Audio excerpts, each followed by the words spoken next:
What's going on, guys? Captain Carlos here with Florida Sport Fishing. So right now I just want to share with you one of my go-to setups for sight fishing cobia.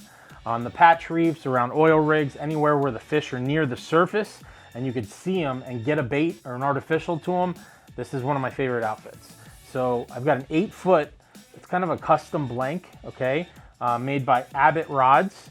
It's rated 1 to 5 ounce lure, so you can put some weight on this thing, but you could cast it a mile, okay? So you can get some good distance, but at the same time, it's got a lot of backbone. Don't let this thing fool you. I've landed fish over 100 pounds with this, okay?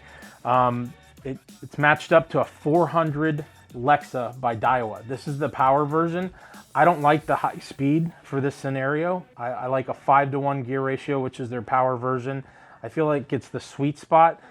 If you do hook into a bigger fish, you know, something pushing 40, 50 pounds, because of the gearing in this reel, it has that fine mesh and heavier gears that it can handle, you know, the torque that those big fish are going to give off. So that's the setup.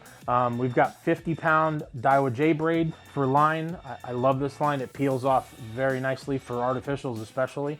And then as far as your artificial selection, I like throwing something that kind of looks like an eel. So I've been a fan of this Z-Man diesel minnow in the long version. It's like an 8-inch swim bait, but it's got the elastic, you know, material in it.